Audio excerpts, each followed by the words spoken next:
Assalamualaikum warahmatullahi wabarakatuh. Pada kesempatan ini saya akan membahas mengenai utang negara dan pembangunan infrastruktur dengan saya sendiri di Gading Hero Asela Junior.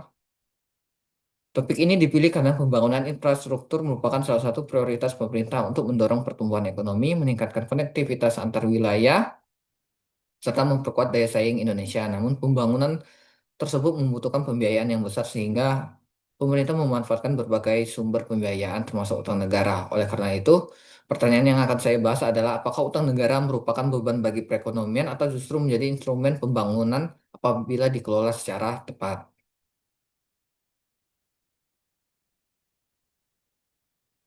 Sebelum membahas utang negara, kita perlu memahami kondisi perekonomian Indonesia saat ini. Kondisi terkini ekonomi Indonesia tetap menunjukkan ketahanan di tengah ketidakpastian global. Shock absorber APBN tetap berperan sebagai shock absorber untuk menjaga stabilitas ekonomi. Prioritas pembangunan pemerintah tetap memprioritaskan pembangunan infrastruktur sebagai penggerak pertumbuhan ekonomi.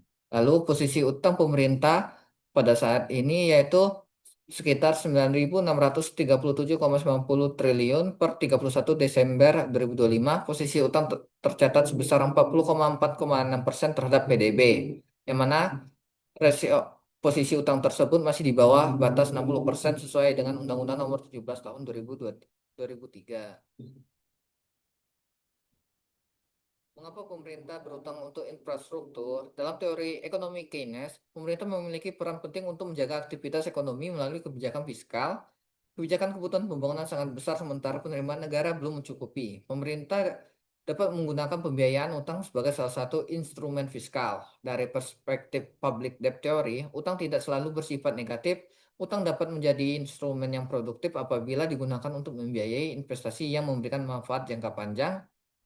Lalu praktik tersebut dapat dilihat di Indonesia melalui pembangunan berbagai proyek strategis nasional seperti jalan tol, pelabuhan, bendungan, bandara, dan kawasan industri.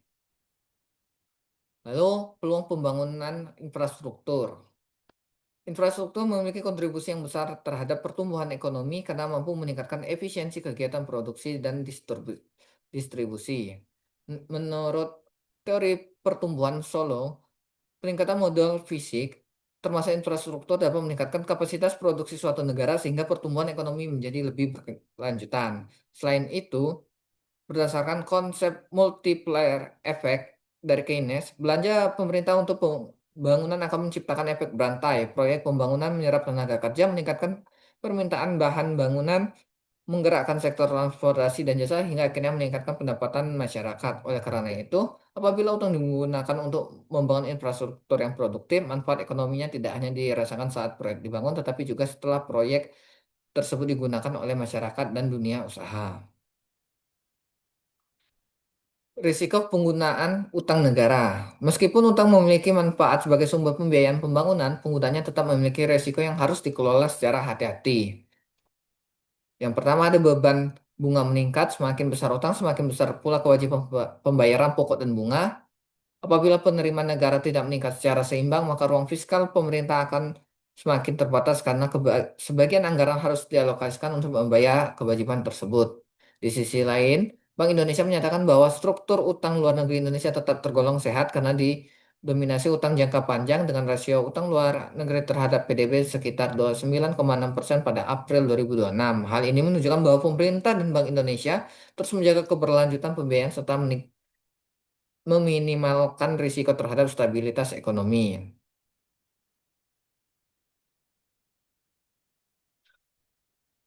Untuk memahami manfaat utang negara, kita dapat melihat implementasinya melalui berbagai proyek strategis nasional atau PSN. Pemerintah memanfaatkan pembiayaan negara untuk membangun jalan tol, pelabuhan, bendungan, MRT, bandara, dan lain-lainnya yang bertujuan meningkatkan konektivitas antar wilayah. Berdasarkan berbagai evaluasi pemerintah, pembangunan infrastruktur memberikan dampak positif berupa meningkatnya mobilitas barang dan manusia, menurunnya biaya logistik, serta meningkatnya daya tarik investasi di berbagai daerah. Sebagai contoh, pembangunan jalan tol Trans Jawa mempercepat distribusi barang antar kota sehingga waktu tempuh menjadi lebih singkat dan biaya transportasi menjadi lebih efisien.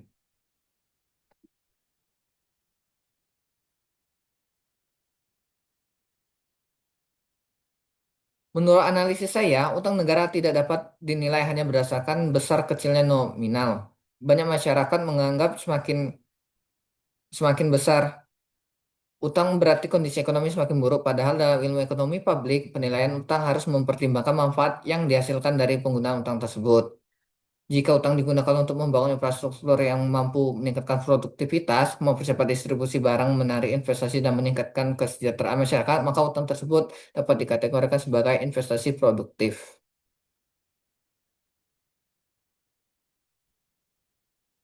Lalu ada pandangan penulis yaitu utang negara bukanlah indikator buruk, yang harus dinilai adalah kualitas pengelolaan utang, efektivitas proyek yang dibiayai, serta manfaat ekonomi yang dihasilkan bagi masyarakat.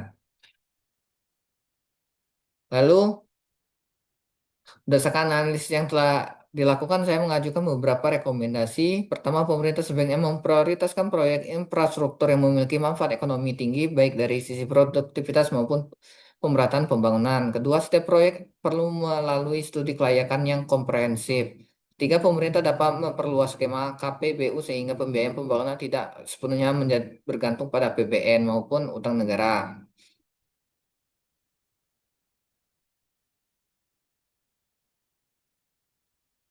Sebagai penutup, dapat disimpulkan bahwa utang negara bukanlah sesuatu yang harus dipandang negatif secara mutlak. Dalam konteks Indonesia, utang digunakan sebagai salah satu sumber pembiayaan pembangunan infrastruktur yang bertujuan meningkatkan pertumbuhan ekonomi, konektivitas, dan kesejahteraan masyarakat. Namun demikian, penggunaan utang harus tetap memperhatikan prinsip kehati-hatian agar tidak melebihi APBN di masa depan.